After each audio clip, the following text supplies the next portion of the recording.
And we have a few more thank yous, which I'd like to invite Mary and Paul and Bob, I don't know, the three of you. I mean, there's a collective mind there, which would be quite remarkable. Thank you. So those of you who work with David, now you know why he doesn't answer your emails.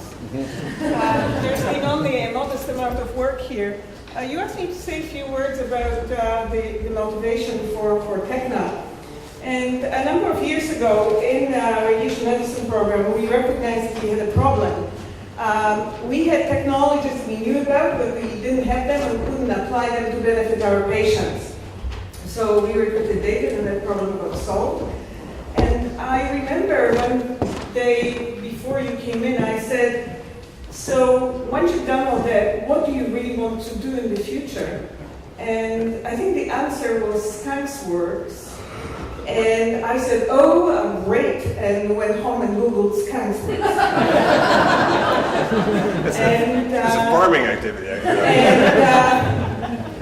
TechNet, what? SkanksWorks. That's really taking it to the next level, which what David does on a daily basis.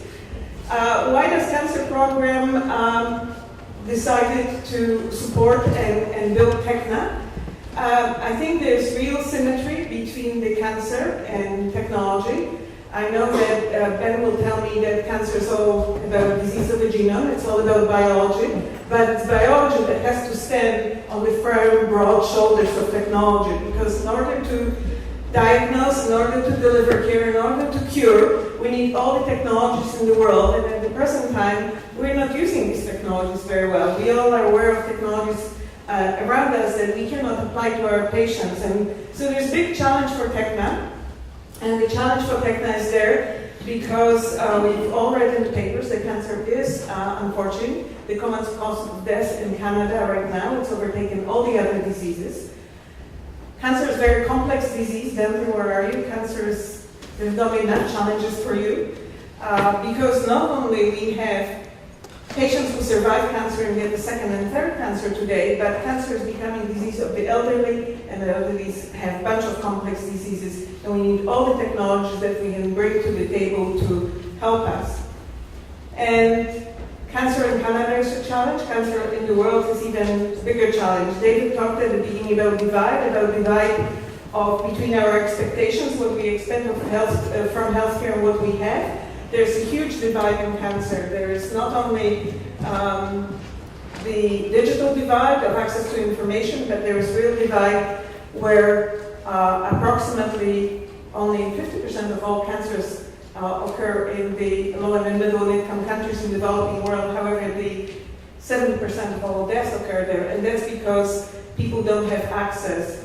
And recently there was a very interesting report entitled Closing the Cancer Divide, and the report actually called for better technologies, for better access to information, for new models of care, because the challenge is not only to develop new treatments and new drugs but also apply what we know across, and that's all about process change, all about technologies. So there's huge challenge, and we work in this institution who aims to conquer cancer in our lifetimes, so there's a sense of urgency, David. And I think that in congratulating you, I also want to congratulate and thank Bob Bell, Chris Page, and most of all PMH Foundation and Paul, because without the foundation and without access to our network supporters and donors, this would not be possible. And so I'd like to give the microphone to Paul to first of all thank him and then for him to acknowledge.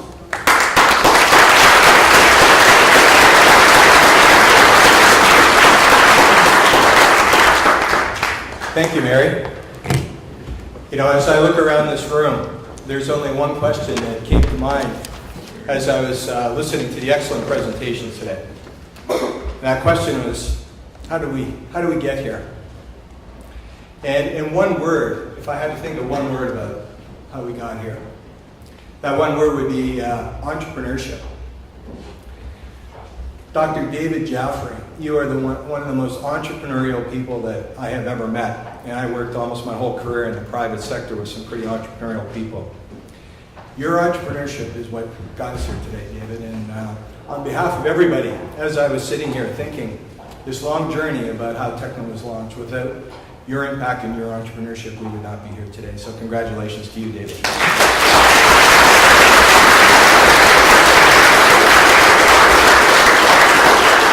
Okay, I'll level with you. There was another question going through my mind as I was sitting here. And looking around at all of you in this room, it's a little bit intimidating. I was wondering how a guy who got 51 in grade 12 science was going to make an address to this group. So let me stick to what I know. I like this microphone, by the way. You brought in the props from Honey, I Shrunk the Kids. There's another form of entrepreneurship that has been a very important part of the development of Princess Margaret and the Techno Institute launch. Going back to the late 90s, there were about 5 or 6 academic chairs at Princess Margaret. About 5 or 6. And now we have over 50. Over 50 endowed chairs, research chairs, supporting our fantastic research scientists, clinician scientists who hold those chairs. The growth from around 5 or 6 to over 50 is an indication of the kind of entrepreneurial support that we've had from the philanthropic community. And one of the great supporters and one of the great philanthropists who support us all the way along. I mean, going back to 2002, when Mary and Bob decided we really need to strengthen our radiation physics program, we need to go out and find the best in the world. Who are we going to recruit? It was the entrepreneurial philanthropy of Carlo Fidani and the Fidani family that allowed us to go out and recruit the young, handsome, and still long-haired David Jaffray. David arrived and he started to bring his unique brand of entrepreneurship and started to make things happen. And Carlo continued his entrepreneurial philanthropy in building not only great healthcare organizations, universities, mental health centers, but in other ways, building community here. And that's what entrepreneurial philanthropy can do, what it's done for Princess Margaret, for University Health Network, for the University of Toronto, and for the organizations up and down University Avenue. Carlo, to you, to Teresa, to your family, we are so grateful because without your commitment of $5 million, we would not be here today. So the second person, besides David Jaffray, that we are grateful to, because we would not be here today, without you and your family recruiting David Jaffray in the first place, and the $5 million commitment that you've made to help us get on the road to the $10 million commitment that the Princess Margaret Hospital Foundation has for Techno. So we are grateful to you, David, for your entrepreneurship, to you, Carlo, for your entrepreneurial philanthropy. I thank you so much, and I'll turn it back to you, Dr. Jaffray.